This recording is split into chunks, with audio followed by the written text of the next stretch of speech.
നമസ്കാരം, പത്രവാർത്താസിലേക്ക് എല്ലാവർക്കും സ്വാഗതം. ഞാൻ പ്രസീന, എന്നോടൊപ്പം സുവിത്താണ്.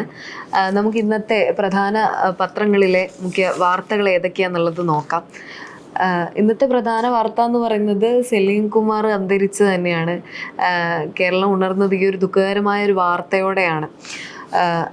വൃക്ക രോഗത്തെ തുടർന്ന് ഡയാലിസിസ് നടത്തിയിരുന്ന നടനെ പനിയെ തുടർന്ന് വ്യാഴാഴ്ചയാണ് അമൃത ആശുപത്രിയിൽ പ്രവേശിപ്പിച്ചത്.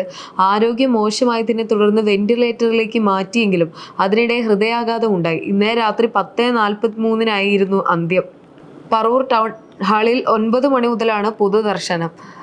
നമുക്കറിയാം, ആളുകളേറെ ചിന്തിപ്പിക്കുകയും ചിരിപ്പിക്കുകയും ഒക്കെ ചെയ്തൊരു കഥാപാത്രമായി മലയാളി മനസ്സിൽ ഇടം നേടിയ ഒരു കഥാപാത്രമാണ് നടൻ സലീം കുമാർ.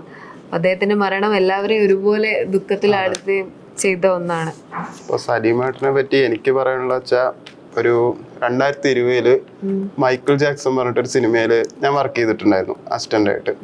അപ്പൊ അതില് കേന്ദ്ര കഥാപാത്രമായിരുന്നു സലീമേട്ടൻ. അപ്പോൾ ഈ സിനിമയുടെ ഇടയിൽ ആർട്ട് പ്രോപ്പർട്ടി കണ്ടിന്യൂറ്റി ആയിട്ട് എൻ്റെ ഫോണാണ് സലീമേട്ടന് കൊടുത്തിട്ടുണ്ടായിരുന്നത്. അപ്പോൾ ആള് ഷൂട്ടിൻ്റെ ഇടയിൽ ഭയങ്കര ഡിസിപ്ലിനാണ്. അപ്പോൾ ഷോട്ടൊക്കെ വന്നാൽ അപ്പം തന്നെ കാര്യങ്ങൾ നടക്കണം, വൈകിയ പറ്റില്ല. അത് സിനിമയിൽ അങ്ങനെ പൊതുവെ അങ്ങനെയുള്ളതാണ്.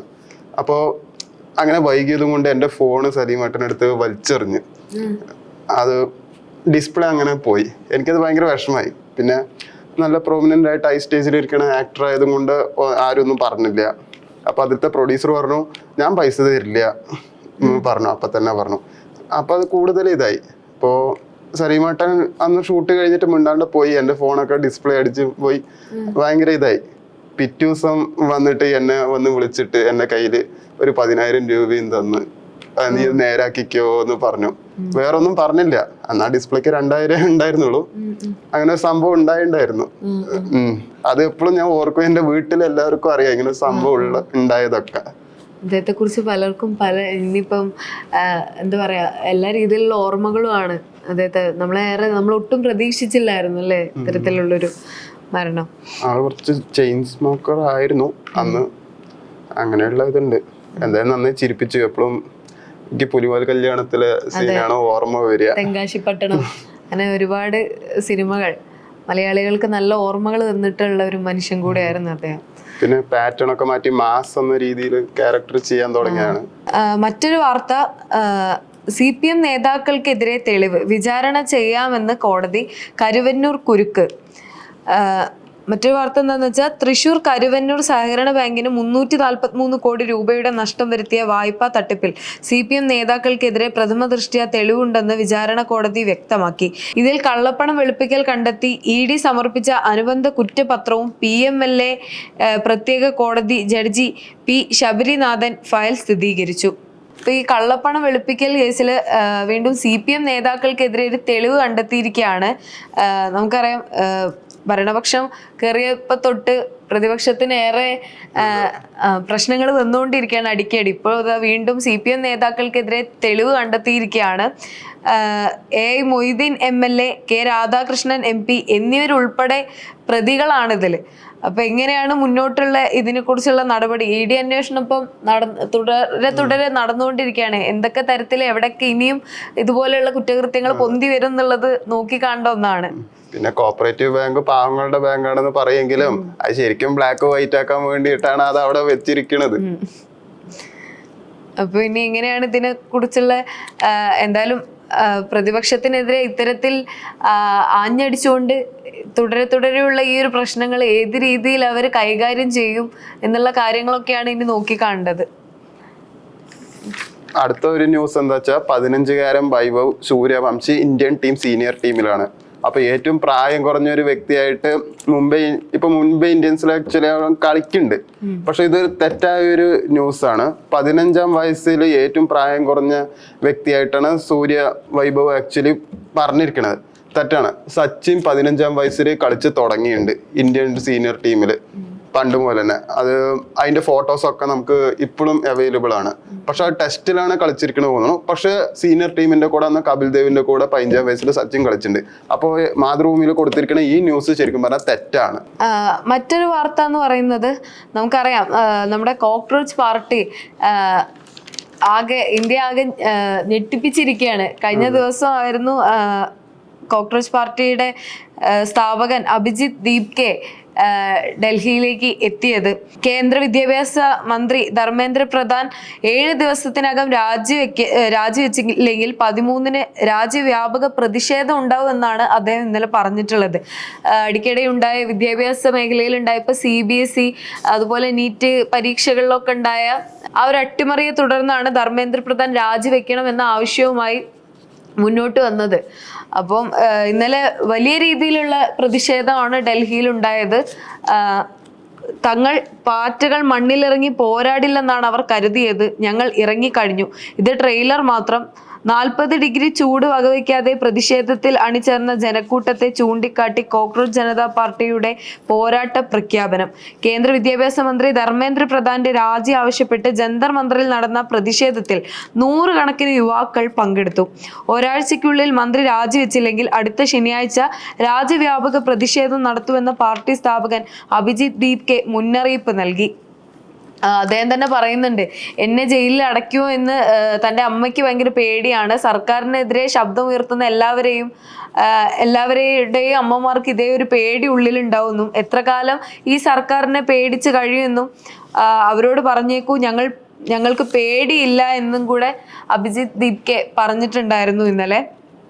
അപ്പോൾ ഭരണപക്ഷത്തിനേറെ എല്ലാവരും ആയിക്കോട്ടെ, ഭരണപക്ഷം ആയിക്കോട്ടെ, എല്ലാവരും ഒരുപോലെ പേടിയോടെ നോക്കിക്കാണുന്ന ഒന്നാണ് ഈ ഒരു CJP കോക്രോച്ച് പാർട്ടി എന്ന് പറയുന്നത്. അവരുടെ ഈ ഒരു യുവാക്കളുടെ തുടിപ്പ് അല്ലെങ്കിൽ യുവാക്കളുടെ അഭിപ്രായം വിളിച്ചോതുന്ന ഈ ഒരു പാർട്ടി ഇപ്പം വർഷങ്ങളായി തുടർന്നുകൊണ്ടിരിക്കുന്ന പാർട്ടിയെ എല്ലാം പിന്നിലാക്കി കുറച്ച് ദിവസങ്ങൾ കൊണ്ട് ലോക ശ്രദ്ധ അങ്ങനെ രാജ്യവ്യാപകമായൊരു ശ്രദ്ധ പിടിച്ചു പറ്റി ഇത്തരത്തിലെ ഒരു മന്ത്രിയുടെ രാജിവെക്കലിലേക്ക് വരെ അത് എത്തിച്ചു എന്ന് പറയുന്നത് ഏറെ ഞെട്ടിപ്പിക്കുന്ന ഒന്നാണ്. അപ്പോൾ വരും ദിവസങ്ങളിൽ ഇതിന്റെ തുടർ നടപടികൾ എന്തായിരിക്കും, മന്ത്രി രാജിവെക്കോ ഇല്ലേ എന്നുള്ളതൊക്കെ ഇനി കാണാം എന്തായാലും. ഇപ്പൊ പൊളിറ്റിക്സിൽ പഴയ ഫോർമാറ്റ് എല്ലാം മാറിപ്പോയിരിക്കുകയാണ്. കാരണം 50 വർഷം 60 വർഷമായിട്ട് ഇവിടെ ഉണ്ടായിരുന്ന പാർട്ടി എല്ലാം ഒന്നും ചെയ്യാത്തതാണ് എന്നുള്ളത് മനസ്സിലായിട്ട് ഇപ്പൊ 2 വർഷമായിട്ടുള്ളൂ TVK വന്നിട്ട്. അയാള് TVK വന്നിട്ട് ഇപ്പൊ എന്താ ഉണ്ടായത്, ഇപ്പൊ CM വിജയായി, അദ്ദേഹത്തിന്റെ സിനിമ ബാൻ ചെയ്തു. അപ്പൊ അദ്ദേഹം ഗവൺമെന്റിനെ ബാൻ ചെയ്തു. ആ ഒരു ഇതായി. അതൊക്കെ സോഷ്യൽ മീഡിയന്റെ ഒരു പവർ ബ്രാൻഡിങ്ങിലൂടെയാണ് അത് ശരിക്കും പറഞ്ഞാൽ സാധ്യമായത്. അതേപോലെ തന്നെയാണ് ഇപ്പൊ CJP പാർട്ടിയും പോയിക്കൊണ്ടിരിക്കുന്നത്. പക്ഷെ നീറ്റ് ക്വസ്റ്റ്യൻ പേപ്പർ പോയതിന് ഇനിയിപ്പോ എന്തിനാ വിദ്യാഭ്യാസ മന്ത്രിയെ രാജിവെക്കണമെന്നുള്ള ഡൗട്ട് എനിക്കും ഉണ്ട് കേട്ടാ. ആ ചോദ്യപേപ്പർ ലീക്കാക്കിയവരെ ആക്ഷൻ എടുക്കണം. അങ്ങനെ അവരുടെ ജോലിക്ക് അവര് സസ്പെൻഡ് ചെയ്യണം എന്നൊക്കെ ആണെങ്കിൽ ഓക്കെ ഫൈൻ. ഇത് വേറെ എന്തോ ഉദ്ദേശമുണ്ട്, അല്ലാണ്ട് ഇത് പുറമെ കാണുന്നല്ല. ഈ പൊളിറ്റിക്സ് പറയണ തന്നെ പുറമെ കാണുന്നല്ല. ഉള്ളില് ഹിഡൻ അജണ്ട എപ്പോഴും ഉണ്ടാവും, അതെപ്പോഴും ഉള്ളതാണ്. പിന്നെ ഈ CBSE എക്സാം ആയിക്കോട്ടെ, നീറ്റിൽ ഇതാണ് ഇവരുടെ മെയിൻ കാര്യം എന്ന് പറഞ്ഞത്. അതുകൊണ്ടാണ് അദ്ദേഹം രാജിവെക്കുന്നത്. അതെ, പലർക്കും പല രീതിയിലുള്ള ഉണ്ടായിരിക്കും. ഈ ഒരു ഇപ്പം സുഹൃത്ത് പറഞ്ഞ പോലെ തന്നെ പലരും ചിന്തിക്കുന്നുണ്ടാവും ഈ ഒരു കാര്യത്തിന് എന്തുകൊണ്ട് മന്ത്രിയെ രാജിവെപ്പിക്കണം എന്ന് പറയുന്നു എന്ന് ഉള്ളതില്. പക്ഷെ എന്താ പറയാ, യുവാക്കൾ ഇതിനെ അത്രയ്ക്കും ഏറ്റെടുത്തു എന്ന് വേണം പറയാൻ. സോഷ്യൽ മീഡിയ വഴി തന്നെ അദ്ദേഹം രാജിവെക്കണമോ എന്നുള്ള ഒരു ആവശ്യത്തിന് എത്രയോ ലക്ഷം ആളുകളാണ് സപ്പോർട്ട് ചെയ്തത്. അപ്പൊ അതിന്റെ ഒരു ബേസിൽ തന്നെയാണ് ഇത് നടന്നുകൊണ്ടിരിക്കുന്നതും. തുടർ നടപടികൾ എന്തായിരിക്കും എന്നും അടുത്ത ഒരാഴ്ചയ്ക്കുള്ളിൽ എന്ത് സംഭവിക്കും എന്നുള്ളതും എന്തായാലും അത്യധികം ആകാംക്ഷയോടെ തന്നെയാണ് എല്ലാവരും ഉറ്റുനോക്കുന്നത്. സാധാരണ യുദ്ധമൊക്കെ വരുമ്പോ സാധനങ്ങൾക്കാ വില കൂടാറുള്ളത്. സാധനങ്ങൾ, പെട്രോള്, മെയിനായിട്ട് പെട്രോൾ, എണ്ണ, ഇതിനൊക്കെയാണ് വില കൂടാറുള്ളത്. പക്ഷെ ഇതിലൊന്നും പെടാത്ത ഒരു വസ്തുവിന് ഇപ്പോൾ വില കൂടിയിട്ടുണ്ട്. ബിസിനസ് പേജിലാണ് യുദ്ധം ബോംബിട്ട് സൈക്കിൾ വിപണിയിലും, അതായത് സൈക്കിളിനടക്കം ഇപ്പോൾ ക്ഷാമമാണ്. ഒന്ന് നോക്കുകയാണെങ്കിൽ എണ്ണ വില കൂടുമ്പോൾ ആരായാലും, ബൈക്കാണെങ്കിലും കാറായാലും കുറച്ചൊന്ന് ഡൗൺ ആവും. എല്ലാവരും ഇലക്ട്രിക് യൂസ് ചെയ്യാൻ തുടങ്ങും. അപ്പോൾ ഈ ഇലക്ട്രിക്കും യൂസ് ചെയ്യാൻ പറ്റാത്തവർ കൂടുതലും ഇപ്പൊ ചെറിയ കാര്യത്തിനൊക്കെ ബൈക്ക് എടുത്ത് വെളിയിൽ പോണവര് സൈക്കിൾ ആക്ച്വലി യൂസ് ചെയ്യും. സൈക്കിൾ യൂസ് ചെയ്യും. അപ്പൊ ഈ സൈക്കിൾ യൂസ് ചെയ്യുമ്പോൾ എന്താ, അതിന് ഡിമാൻഡ് കൂടും. ഡിമാൻഡ് കൂടുമ്പോൾ എന്താ, പ്രൈസും കൂടും. അതുകൊണ്ട് സൈക്കിളിന് ഇപ്പൊ നല്ല വിലയാണ്.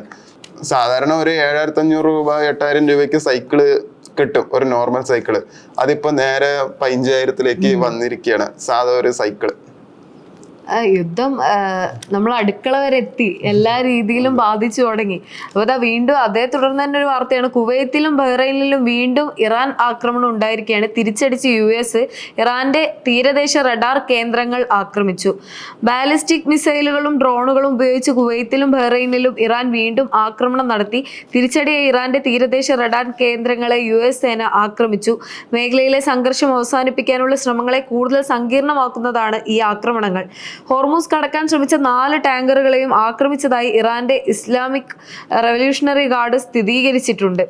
കഴിഞ്ഞ ദിവസമായിരുന്നു കുവൈത്തിലെ വിമാനത്താവളത്തിൽ ആക്രമണം ഉണ്ടായത്. വീണ്ടും ഈ ഒരു ആക്രമണം ഇവർ അങ്ങോട്ടും ഇങ്ങോട്ടും തുടർന്നുകൊണ്ടിരിക്കുകയാണ്. ഒരു വിട്ടുവീഴ്ച രണ്ടുപേരും ചെയ്യുന്നില്ല എന്നുള്ളതാണ്. ഇത് എല്ലാ രീതിയിലും ആളുകളെ ബാധിക്കുന്നുണ്ട്. വീണ്ടും ഈ ഒരു അനിശ്ചിതത്വം തുടരുക തന്നെയാണ്. ഇപ്പൊ വീണ്ടും സൈക്കിളിനൊക്കെ വിപണിയിൽ വില കൂടി. ഇനി ഓരോ കാര്യത്തിനും എല്ലാ കാര്യത്തിനും ഇനി ഒരു വില വർധനവ് നമുക്ക് പ്രതീക്ഷിക്കാവുന്ന ഒന്നാണ്. ഇത്തരത്തിൽ ഇവരൊരു തീരുമാനം എടുക്കാതെ മുന്നോട്ട് പോകുമ്പോൾ സാധാരണക്കാരുടെ ജീവിതമാണ് അത് വെള്ളത്തിലാക്കുന്നതെന്ന് വേണം പറയാൻ. കുറച്ച് ബുദ്ധി നിങ്ങൾ ഉപയോഗിക്കുകയാണെങ്കിൽ ഈ വില വർധന നിങ്ങൾക്ക് അസറ്റ് ആക്കാൻ പറ്റും. അതെങ്ങനെയാ വെച്ചാൽ നിങ്ങൾ ഏത് സാധനത്തിനാണ് വില കൂടുന്നത് എന്നുള്ളത് നോക്കുക. അപ്പോൾ നിങ്ങൾ ആ ബിസിനസ് നോക്കുകയാണെങ്കിൽ നിങ്ങൾക്ക് ഒന്നില്ലെങ്കിൽ ആ ബിസിനസ് സ്റ്റാർട്ട് ചെയ്യാം, അല്ലെങ്കിൽ ആ വില വർദ്ധിക്കുന്ന സാധനങ്ങളിൽ നിങ്ങൾക്ക് ഇൻവെസ്റ്റ് ചെയ്യാം. ഇൻവെസ്റ്റ് ചെയ്യേണ്ട വിധം മിക്ക സാധാരണക്കാർക്കും അറിയാറില്ല. അതുകൊണ്ട് ഇൻവെസ്റ്റ് ചെയ്യുകയാണ് ചെയ്യേണ്ടത്. ഇപ്പോൾ വാങ്ങുകയാണെങ്കിൽ അത് വീണ്ടും നിങ്ങൾക്ക് 1 വർഷം കഴിഞ്ഞാൽ അത് ഇരട്ടി ലാഭമാണ് നിങ്ങൾക്ക് ഇൻവെസ്റ്റ് തരിക. മറ്റൊരു വാർത്ത, പൊതുഗതാഗത വാഹനങ്ങൾക്ക് ഇന്ധന സബ്സിഡി എന്നൊന്നാണ്. ഓട്ടോറിക്ഷ ഉടമസ്ഥർ ഓടിക്കുന്ന ടാക്സികൾ, മത്സ്യബന്ധന ബോട്ടുകൾ എന്നിവയ്ക്കും ബാധകം എന്നുള്ളതാണ്. പൊതുഗതാഗതം ഉപയോഗിക്കുന്ന KSRTC ഉൾപ്പെടെയുള്ള യാത്രാ ബസ്സുകൾക്ക് സംസ്ഥാന നികുതിയിൽ നിന്ന് ഇന്ധന സബ്സിഡി നൽകും. ഈ പ്രഖ്യാപനം സംസ്ഥാന ബജറ്റിൽ ഉൾപ്പെട്ടേക്കും. സംസ്ഥാന സർക്കാരിന്റെ വിഷൻ 2031 രേഖയിലെ പ്രധാന നിർദ്ദേശങ്ങളിൽ ഒന്നാണിത്. മത്സ്യബന്ധന ബോട്ടുകൾ, ഓട്ടോറിക്ഷ, ഉടമസ്ഥർ ഓടിക്കുന്ന ടാക്സികൾ എന്നിവയ്ക്കും സബ്സിഡി ബാധകമാക്കും എന്നൊരു വാർത്തയാണിത്. അത് കുറച്ച് നല്ലൊരു കാര്യമാണ്. എല്ലാം കൂടി ഒരു പെട്രോളിന് ഒരു 2 രൂപ കമ്മി എങ്ങനെ ആയാലും വരും. എന്താണ് SST ആണ് അവര് കമ്മിയാക്കുക, അതാണ് സബ്സിഡി ആയിട്ട് വരിക. അപ്പോൾ സാധാരണ ബൈക്ക് എന്തായാലും ഇവിടെ ടാക്സി ആക്കാൻ പറ്റില്ല. കാറൊക്കെ നിങ്ങൾക്ക് ടാക്സി ആക്കാൻ പറ്റുകയാണെങ്കിൽ നിങ്ങൾക്കും ആ സബ്സിഡി കിട്ടും. ബൈക്കും ടാക്സി ആക്കാൻ പറ്റും, പക്ഷെ നമ്മുടെ കേരളത്തിലില്ല. ഗോവയില് ബൈക്ക് ടാക്സി പറഞ്ഞ സംഭവം ഉണ്ട്. അവിടെ ഉള്ളവർക്കൊക്കെ നല്ല ഗുണമാണ്. പക്ഷെ ഇത് കേരളത്തിൽ മാത്രമാണ് സബ്സിഡി. അതെ, വിഷൻ 2031 രേഖയിലെ പ്രധാന നിർദ്ദേശങ്ങളിൽ ഒന്നാണിത്. പിന്നെ അടുത്തൊരു ബിസിനസ് വാർത്തയാണ്. ബിറ്റ്കോയിന് വില താഴെ വന്നിട്ടുണ്ട്. കുറെ കാലത്തിന് ശേഷമാണ് ബിറ്റ്കോയിൻ കുറച്ച് നല്ല രീതിയിൽ താഴേക്ക് വന്നിരിക്കുന്നത്. $60,000 താഴേക്ക് വന്നിരിക്കുന്നത് ആക്ച്വലി. അതായത് 57 ലക്ഷം രൂപ. എൻ്റെ ഓർമ്മ ശരിയാണെങ്കിൽ നമുക്കൊരു 8 മാസം മുമ്പ് 96 ലക്ഷമായിരുന്നു ബിറ്റ്കോയിൻ ഉണ്ടായിരുന്നത്. അന്ന് 1 കോടി ആവും പറഞ്ഞിട്ട് 96 ലക്ഷത്തിന് തന്നെ കുറെ പേര് ബിറ്റ്കോയിന് വാങ്ങിയിട്ടും ഉണ്ടായിരുന്നു. അത് 98 ലക്ഷം വരെ എത്തുകയും ചെയ്തു. പക്ഷെ ചടയുന്നത് ഒരു 80 ലക്ഷം ആവും ചെയ്തു. ഇപ്പൊ 57 ലക്ഷമായിട്ടുണ്ട്. നിങ്ങളതിൽ ഇപ്പൊ നിങ്ങൾ വിൽക്കാൻ നിന്ന 10-40 ലക്ഷം രൂപ നിങ്ങളുടെ വേസ്റ്റ് ആവുകയുള്ളൂ. നിങ്ങൾക്ക് നഷ്ടം ഉണ്ടാവുള്ളൂ, അത് നിങ്ങൾക്ക് അറിയാവുന്നതാണ്. പക്ഷെ അതിന് പകരം ഇപ്പൊ നിങ്ങൾക്ക് ബിറ്റ്കോയിന്റെ അളവ് കൂട്ടി വാങ്ങാൻ പറ്റുകയാണെങ്കിൽ അതും നല്ലതാണ്. പക്ഷെ നിങ്ങളിപ്പോ ചിന്തിക്കുന്നുണ്ടാവും, നിങ്ങൾക്ക് 57 ലക്ഷം രൂപ കൊടുത്തിട്ട് വാങ്ങേണ്ട 57 ലക്ഷം എങ്ങനെ കിട്ടുന്നത്? ബിറ്റ്കോയിന് ഒരു പ്രത്യേകതയുണ്ട്, നിങ്ങൾക്ക് 1 പൈസയൊന്നും വാങ്ങാൻ പറ്റും. അതാണ് ബിറ്റ്കോയിന്റെ പ്രത്യേകത. അങ്ങനെ നിങ്ങൾ വാങ്ങി വെക്കുകയാണെങ്കിൽ, നിങ്ങൾ ഒരു 100 രൂപയ്ക്ക് വാങ്ങി വെക്കുകയാണെങ്കിൽ നിങ്ങൾക്കൊരു 4 മാസം കഴിയുമ്പോൾ ആ 100 രൂപ എന്തായാലും 1000 ആവും. അങ്ങനെ ഒരു കോമ്പൗണ്ടിങ്ങും ബിറ്റ്കോയിനിൽ നടക്കും. അപ്പോൾ നിങ്ങളൊരു 1000 രൂപയ്ക്ക് വാങ്ങണമെങ്കിൽ 10,000 ആവും. 10,000 വാങ്ങണമെങ്കിൽ നിങ്ങൾക്ക് 1,00,000 ആവും. നിങ്ങൾ 1,00,000 വാങ്ങണമെങ്കിൽ നിങ്ങൾക്ക് 10 ലക്ഷം ആവും. അങ്ങനെയാണ് നിങ്ങൾ ബിറ്റ്കോയിന് വാങ്ങേണ്ടത്. അങ്ങനെയാണ് നിങ്ങൾ ഇൻവെസ്റ്റ്മെന്റ് നടത്തേണ്ടത്. അപ്പോൾ ഇത് നിങ്ങൾക്ക് ഇപ്പോൾ ഒരു ലോട്ടറിയാണ്. പിന്നെ മറ്റൊരു വാർത്ത എന്ന് വെച്ചാല്, ഇപ്പൊ മഴക്കാലം തുടങ്ങി.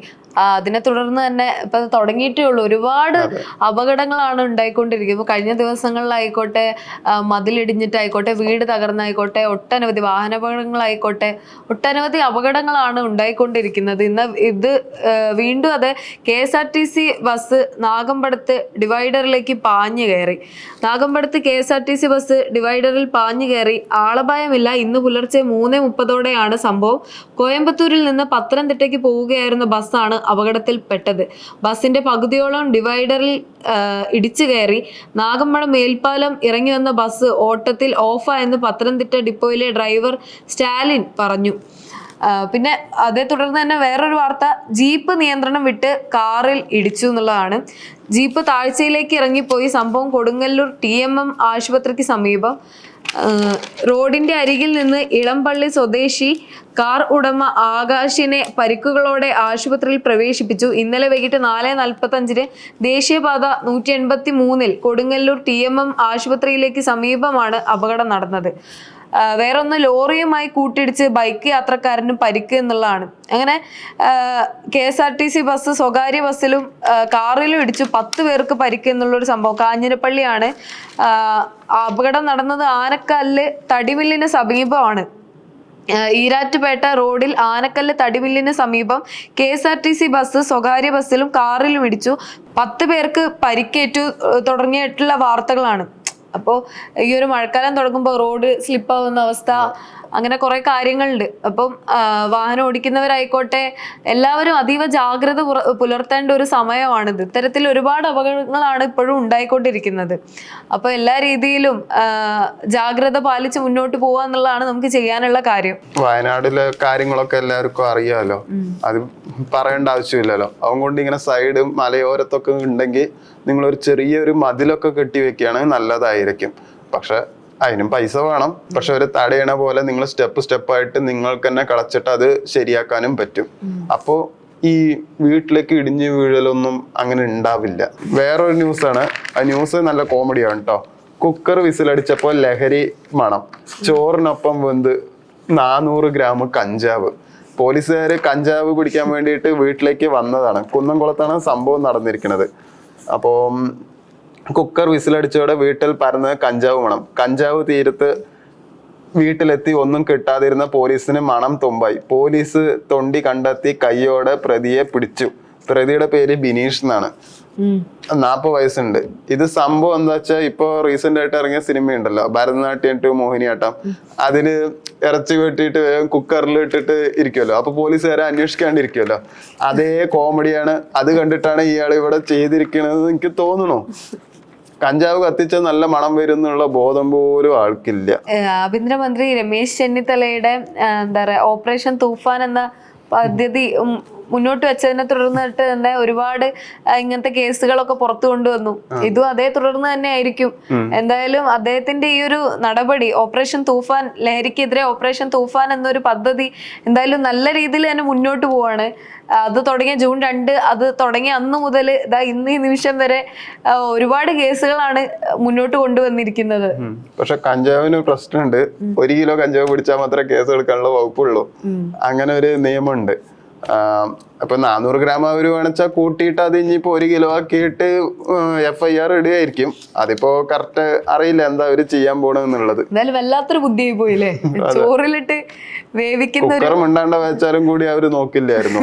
മാതൃഭൂമിയിലാണ് ന്യൂസ് വന്നിരിക്കുന്നത്. അപ്പൊ കുക്കറിൽ കഞ്ചാവ് കണ്ടെത്തിയ വീഡിയോ കാണാൻ മാതൃഭൂമി തന്നെ QR കോഡ് കൊടുത്തിട്ടുണ്ട്. അപ്പൊ QR കോഡ് നിങ്ങൾ സ്കാൻ ചെയ്തിട്ട് നിങ്ങൾക്ക് വീഡിയോ കാണാവുന്നതാണ്. മറ്റൊരു വാർത്ത, ഷോക്കേറ്റ് ആദിവാസി യുവാവിന്റെ മരണം. KSEB ഓഫീസ് ഉപരോധിച്ച നാട്ടുകാർ. ഫ്യൂസ് കുത്തുന്നതിനിടെ പടിക്കപ്പ് ഉന്നതിയിലെ യുവാവ് മരിക്കാനിടയായത് വൈദ്യുതി വകുപ്പിന്റെ അനാസ്ഥയാണെന്ന് ആരോപിച്ച് മുതുവാൻ സമുദായ സംഘടനയുടെ ആഭിമുഖ്യത്തിൽ KSEB അടിമാലി സെക്ഷൻ ഓഫീസ് ഉപരോധിച്ചു. വ്യാഴാഴ്ച വൈകിട്ടാണ് വൈദ്യുതി ലൈനിലേക്കുള്ള ടച്ച് വെട്ടിയതിനു ശേഷം ഫ്യൂസ് കത്തുന്നതിന് ഇടെ ഉന്നതിയിലുള്ള രമേശ് ഷോക്കേറ്റ് മരിച്ചത്. അപ്പോൾ വൈദ്യുതി ബോർഡ് ജീവനക്കാരുടെ അനാസ്ഥ ചൂണ്ടിക്കാണിച്ചിട്ടാണ് ഇവർ ഈ ഉപരോധം നടത്തിയത്. അപ്പോൾ ഇത്തരത്തിൽ നമുക്ക് KSEB ആളുകളെ മാത്രം, ഉദ്യോഗസ്ഥരെ മാത്രം നമ്മൾ കുറ്റപ്പെടുത്തുന്നതിലൊരു കാര്യമില്ലല്ലേ. പക്ഷെ ശ്രദ്ധിക്കണം, ജാഗ്രത പാലിക്കേണ്ടത് അനിവാര്യമായിട്ടുള്ള ഒന്നാണ്. ഇവരുടെ ഭാഗത്തുനിന്ന് അനാസ്ഥ ഉണ്ടെന്ന് പറയുന്നതിൽ കാര്യമുണ്ട്. എന്നിരുന്നാൽ പോലും ഇത്തരത്തിൽ ഫ്യൂസ് കെട്ടുക കാര്യങ്ങളൊക്കെ ചെയ്യുമ്പോൾ നമ്മളൊന്നും കൂടെ ജാഗ്രത പാലിക്കേണ്ട കാര്യം തന്നെയാണ്. അതിൻ്റെതായ ഉദ്യോഗസ്ഥരെ വിളിച്ച് അവരത് ചെയ്യുന്നതിന് മുന്നേ നമ്മൾ ഏറ്റെടുത്ത് ചെയ്യാന്ന് പറയുന്നത് ഇത്തരത്തിലുള്ള വലിയ ജീവനഷ്ടത്തിലേക്ക് തന്നെ എത്തിക്കും. അപ്പൊ അതിനെ തുടർന്നിട്ടാണ് എന്താ പറയാ KSEB ഓഫീസ് ഉപരോധിച്ച് നാട്ടുകാർ രംഗത്തെത്തിയിട്ടുണ്ട്. രമേശിന്റെ മരണത്തിൽ വൈദ്യുതി ബോർഡ് അധികൃതരുടെ ഭാഗത്തു നിന്ന് അലംഭാവം ഉണ്ടായിട്ടുണ്ടോ എന്ന് അന്വേഷിക്കാൻ ആവശ്യം. LD ലൈനിൽ ടച്ച് വിട്ട് അറ്റകുറ്റപ്പണി എന്ന കരാറുകാരൻ നടത്തുമ്പോൾ ബോർഡിലെ ജീവനക്കാരൻ ഒപ്പം ഉണ്ടാകണം. ഫ്യൂസ് ഊരി നൽകുന്നതും പണി നടത്തിയ ശേഷം ഫ്യൂസ് കുത്തുന്നതും ബോർഡിലെ ജീവനക്കാർ ആയിരിക്കണം. എന്നാൽ ടച്ച് വെട്ടുന്നതിന് കൂലിക്ക് വിളിച്ച ആദിവാസി ഉന്നതിയിൽ നിന്നുള്ള യുവാവിനെയാണ് ഫ്യൂസ് കുത്താൻ ചുമതലപ്പെടുത്തിയത്. അതാണ് കാര്യം. അപ്പൊ ഇതാണ് കാര്യം. ഫ്യൂസ് ഊരി നൽകുന്നതിന് അതിന്റെ അറ്റകുറ്റപ്പണിക്കുമായിട്ട് ഇവർ ഈ ഒരു ആദിവാസി യുവാവിനെ വിളിച്ചതാണ്. ഇതാണ് ഇവര് ഇദ്ദേഹത്തെയാണ് ചുമതലപ്പെടുത്തിയത്. അപ്പൊ അത് അവരുടെ ഭാഗത്തു നിന്നുള്ള ഒരു വീഴ്ചയായിട്ട് തന്നെയാണ് പറയാൻ പറ്റുന്നത്. ഈ മഴയാകുമ്പോ മിക്ക പോസ്റ്റുകളും വീഴും. അപ്പൊ പണി പെട്ടെന്ന് തീർക്കാൻ വേണ്ടിയിട്ട് ഏൽപ്പിച്ചതായിരിക്കാം. പിന്നെ മഴ സമയത്ത് കൂടുതലും കേറാനും പാടില്ല. ഒന്നുമില്ലെങ്കിൽ മഴ കഴിഞ്ഞിട്ട് റബ്ബർ ചപ്പൽ ഇട്ടിട്ട് വേണം കേറാൻ. എന്നാൽ മാത്രമേ ഷോക്ക് അടിക്കാണ്ട് ഇരിക്കുള്ളൂ. പിന്നെ ഫ്യൂസ് കുത്തുമ്പോ അത് മെയിൻ ഓഫ് ചെയ്തിട്ടുണ്ടോന്ന് എന്തായാലും എല്ലാവരും നോക്കണം. അത് വീട്ടിലായാലും ശരി, ഫ്യൂസ് കുത്തുമ്പോൾ ഹാങ്കർ താഴ്ത്തിയിട്ട് മാത്രമേ നിങ്ങൾ ഫ്യൂസ് കുത്താൻ പാടുള്ളൂ. ചെമ്പ് കമ്പിക്ക് പകരം ടിന്നും ലെഡും നിങ്ങൾ ഉപയോഗിച്ച കമ്പി യൂസ് ചെയ്യുകയാണെങ്കിൽ ഇങ്ങനെ ഷോക്ക് അടിച്ചാലും നിങ്ങൾക്ക് പേഴ്സണലി പ്രശ്നങ്ങൾ അത്ര ഉണ്ടാവില്ല. ചെമ്പ് കമ്പി ആണെങ്കിൽ ഹൈ വോൾട്ടേജ് ആണ്. അപ്പോൾ എന്തായാലും മരണം ഉണ്ടാവാൻ സാധ്യത വളരെ കൂടുതലാണ്. അപ്പൊ ഇത്തരത്തിലുള്ള കാര്യങ്ങളൊക്കെ ശ്രദ്ധിച്ചിട്ട് വേണം നമ്മൾ ഇനി അങ്ങോട്ടുള്ള ഇത്തരത്തിൽ വൈദ്യുതമായിട്ടൊക്കെ ഇടപെടുമ്പോൾ നമ്മൾ ഏറെ ശ്രദ്ധിക്കണം. പ്രത്യേകിച്ച് മഴക്കാലം കൂടി വന്ന സ്ഥിതിക്ക് ഏറെ ശ്രദ്ധിക്കേണ്ട ഒന്ന് തന്നെയാണിത്. മറ്റൊരു വാർത്ത, മഴയിൽ സംസ്ഥാനത്ത് 6 മരണമാണ്. വീടിനടുത്ത് മിഠായി കച്ചവടം നടത്തിയ സഹോദരങ്ങൾ മതിലിടിഞ്ഞ് വീണ് മരിച്ചു. കനത്ത മഴയെ തുടർന്നുള്ള അപകടങ്ങളിൽ സംസ്ഥാനത്തൊട്ടാകെ 6 പേർ മരിച്ചു. മഴയെ തുടർന്ന് കിട്ടിയ അവധിക്ക് വീടിനടുത്ത് മിഠായി കച്ചവടം നടത്തിയ സഹോദരങ്ങൾ അയൽ വീടിന്റെ മതിലിടിഞ്ഞ് മരിച്ചത് നാടിന് വേദനയായി. കാസർഗോഡ് ദേലമ്പാടി പഞ്ചായത്തിലെ അടൂർ പൊന്നോരത്തെ അബൂബക്കറിന്റെയും സൗദയുടെയും മക്കളായ പി മുസമ്മില്, അനുജൻ പി മുഹമ്മദ് മുൻസിർ എന്നിവരാണ് മരിച്ചത്. അപ്പോൾ ഈ മതിലിടിഞ്ഞ കേസുകൾ കുറച്ചായി. ഈ മഴ തുടർന്നപ്പോൾ തൊട്ട് പലയിടങ്ങളിലായി മതിലിടിഞ്ഞ് വീണ് പലയിടത്തും പലരും തലനാരിഴയ്ക്ക് രക്ഷപ്പെട്ടു. സ്കൂളിന്റെ മതിലായിക്കോട്ടെ, വീടിന്റെ മതിലായിക്കോട്ടെ, നമ്മളിങ്ങനെ കാണുന്നുണ്ട്. ഈ മഴ തുടങ്ങിയ സാഹചര്യത്തിൽ തന്നെ ഇത്തരത്തിൽ കാണുമ്പോൾ നമ്മളെല്ലാവരും ഏറെ ജാഗ്രത പുലർത്തേണ്ട ഒന്നാണ്. മതിലിന്റെ ഉറപ്പ് എത്രത്തോളാന്നൊക്കെ ഒന്ന് വിലയിരുത്തുന്നത് എന്തുകൊണ്ടും നന്നായിരിക്കും. അതുപോലെ ഈ മഴ പെയ്യുമ്പോഴായിക്കോട്ടെ, മണ്ണ് പുതർന്നു നിൽക്കുന്ന ഒരു സാഹചര്യത്തിലായിക്കോട്ടെ, അവിടെ അധികം നിൽക്കാതെ ഇരിക്കുന്നത് തന്നെയാണ് നല്ലത് എന്ന് തോന്നുന്നു. ഇപ്പൊ പലയിടങ്ങളിലായിട്ട് ഈ ഒരു മതിലിടിഞ്ഞൊരു വാർത്ത നമ്മൾ കാണുന്നുണ്ട്. മറ്റൊരു വാർത്ത, സ്കൂൾ കുട്ടികളെ അധിക്ഷേപിച്ചെന്ന ആരോപണം വി മുരളീധരനെതിരെ സ്പീക്കർ പരാതി നൽകി KSKTU. Kazhakkoottam Kattel Ambedkar memorial tribal LP സ്കൂളിലെ പ്രവേശനോത്സവ വേളയിൽ പട്ടികവർഗ വിഭാഗത്തിലെ കുട്ടികളെ ജാതി അധിക്ഷേപം നടത്തിയെന്നാരോപിച്ച് വി മുരളീധരൻ MLA-ക്കെതിരെ കേരള സ്റ്റേറ്റ് കർഷക തൊഴിലാളി യൂണിയൻ നിയമസഭാ സ്പീക്കർക്ക് പരാതി നൽകി. മുരളീധരനിൽ നിന്ന് വിദ്യാർത്ഥികൾക്ക് അനുഭവിക്കേണ്ടി വന്ന അവഹേളനവും അപമാനവും നിയമസഭയുടെ അന്തസ്സിനും അംഗങ്ങളുടെ മാന്യമായ പെരുമാറ്റത്തിനും നിരക്കാത്ത നടപടിയാണ്. ഈ കേസ് എല്ലാവർക്കും ഓർമ്മ ഉണ്ടായിരിക്കും. കട്ടേല അംബേദ്കർ മെമ്മോറിയൽ ട്രൈബൽ സ്കൂളിലെ പ്രവേശനോത്സവ വേളയിൽ ഈ വി മുരളീധരൻ MLA കുട്ടികൾക്ക് മിഠായി എറിഞ്ഞു കൊടുക്കുന്ന ഒരു പ്രവണത ഉണ്ടായി. അതായത് അദ്ദേഹം കവർന്നിങ്ങനെ ബെഞ്ചിലേക്ക് മിഠായി ഇങ്ങനെ എറിഞ്ഞു കൊടുത്തു. പക്ഷെ എല്ലാവരും ഇതിന് ഈ തൊട്ടുകൂടായ്മ എന്നുള്ളൊരു സാധനത്തിന് അദ്ദേഹം BJP അനുയായി കൂടി ആയതുകൊണ്ട് തന്നെ ആ ഒരു കാര്യത്തിന് മുൻനിർത്തി പലരും സംസാരിച്ചു. ആ ഒരു മേൽജാതി കീഴ്ജാതി കാര്യത്തിന് മുൻനിർത്തി പലരും സംസാരിച്ചു. എന്നാൽ അദ്ദേഹം പറഞ്ഞിട്ടുണ്ടായിരുന്നു, കുട്ടികൾക്ക് ആവശ്യാനുസരണം അവരുടെ ഇഷ്ടത്തിന് എടുക്കാൻ വേണ്ടിയിട്ടാണ് താൻ അങ്ങനെ ചെയ്തത്, അതിനങ്ങനെ വളച്ചൊടിച്ചതാണെന്നുള്ള രീതിയിൽ. അപ്പൊ അത് അദ്ദേഹം സ്പീക്കർക്ക് പരാതി നൽകി KSKTU രംഗത്തെത്തിയിരിക്കുകയാണ്. അപ്പൊ എന്താണ് ഇതിന്റെ തുടർ നടപടി, അദ്ദേഹം എന്താണ് മറുപടി കൊടുക്കാൻ പോകുന്നത് എന്നൊക്കെ ഏറെ നിർണായകമായ ഒരു കാര്യം തന്നെയാണ്.